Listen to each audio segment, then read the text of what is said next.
Welcome to the program. You're with Arise News in Nigeria's capital, Abuja. Ahead over the next 60 minutes, all of the global headlines you need to know about. I'm Charles Enigulu, and you're watching Arise News Hour.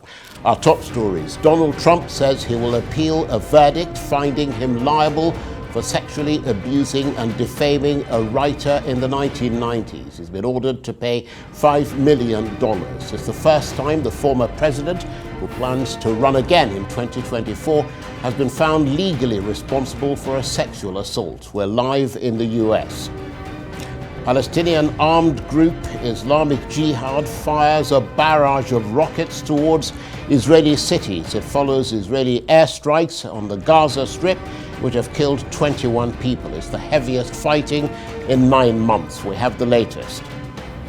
And the UK's highest court rules that it's too late for a group of Nigerian claimants to sue the oil giant Shell in relation to an offshore spill more than a decade ago. An estimated 40,000 barrels worth of crude oil leaked from a tanker at Shell's Bonga field in 2011. We'll speak to our chief correspondent who was in court for the verdict. Plus, no deal yet on raising America's debt ceiling, even after high-level discussions that President Biden described as productive. The clock is ticking, with the US potentially frozen out of the borrowing market as soon as June the 1st. Could the world's biggest economy default on its debt?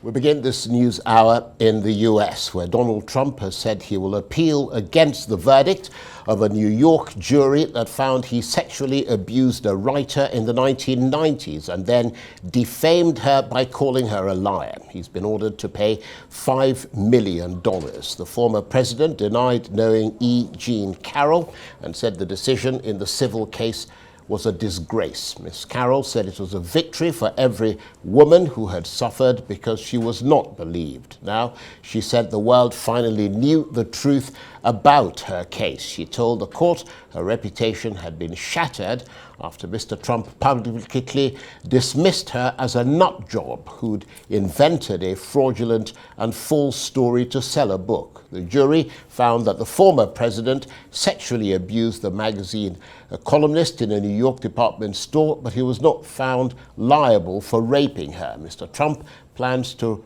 run for president again in 2024. Yeah, I mean, look, strange verdict. This was a rape claim. It was a rape case all along, and the jury rejected that, but made other findings. So we'll obviously be appealing those other findings, but they rejected her rape claim, and she'd always claimed this was a rape case. So it's a little perplexing, but, we move forward. Did you speak to Mr. Trump, and what did he tell you? We've spoken, and we're ready to, proceed, go forward. Obviously, he's firm in his belief, as many people are, that he cannot get a fair trial in New York City, based on the jury pool. We'll have analysis on that story in a moment. But first, staying in the US, President Biden says he expects the situation on the border with Mexico to be chaotic in the coming days as restrictions for migrants ease. Thousands of people have been gathering on the Mexican side of the border. Legislation adopted during the pandemic allowing the quick deportations of migrants, known as Title 42, expires on Thursday. Washington has been offering legal ways to pursue asylum as long as migrants have a sponsor and pass background checks. I've had close to an hour with the Mexican president today. We're doing all we can. The answer is it remains to be seen. We've gotten overwhelming cooperation from Mexico. We also are in the process of setting up offices in Colombia and other places where someone seeking asylum can go first. But it remains to be seen. It's going to be chaotic for a while. Well, for more on all this, let's bring in Arise US correspondent Eric Ham, who joins me live from Washington. Good to see you, Eric. Let's start with Donald Trump. The jury unanimously finding that he was liable for sexual abuse as well as defamation, but not for rape. How have Americans been reacting to this verdict? Was this a surprise outcome? Well, it was very striking, Charles. In fact, it took the jury only 4 hours of deliberation before they came back with a unanimous verdict that Donald Trump was found liable of defamation and sexual abuse. Now, as we have heard from Donald Trump's lawyer, he says that, of course, this was a case about rape and the jury did not find for rape, but they did find that Donald Trump, in fact, did sexually abuse her. So I won't go into the gory details, but it's just an issue of semantics. They did say that he actually abused her, which is why they actually found for $2 million in compensatory damages. Now, while this libel case is behind E. Jean Carroll, there's still another federal case that she has brought against Donald Trump, and there's the great possibility that trial could also find in her favor as well, given that this case has already gone her way. So there's still more left. And Donald Trump, while he continues to attack her and go after her character, it might not bode well for him, considering there's another case that she has against him as well. And obviously, Eric, this was a civil, not a criminal case. So Donald Trump won't be registering as a sex offender and he won't be going to jail. And the threshold for conviction, from what I understand, and for finding liability is lower. It's a preponderance of evidence rather than evidence beyond reasonable doubt. That's absolutely right. It's a preponderance of evidence. And so clearly there's a much lower bar in terms of being able to determine guilt. But given the fact that this was a more than 35-year-old accusation that was brought against Donald Trump, and that there was no forensic evidence, there was no identifiable evidence. In fact, there was no identifiable evidence that E. Jean Carroll and Donald Trump were even at the same location where this allegedly took place.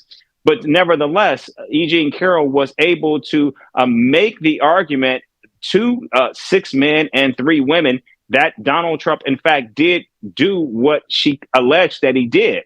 In addition to that, while many have looked at this as Donald Trump unable to get a fair trial in New York, given that New York is seen as a blue state and you have progressives who do not like him because he is a Republican, there was a gentleman that was on the jury who made clear during the voir dire, and just so our viewers understand what voir dire means, he was asked questions by both attorneys of his consumption of media, and he made clear that he consumed media from a radio host named Tim Pool, who is a far-right MAGA conservative Republican who is absolutely in the Donald Trump vein. And so he said that's all the media that he consumes. So it's clear that there was at least one juror who ideologically was in the same space as Donald Trump, but yet he too found that Donald Trump was liable for these accusations.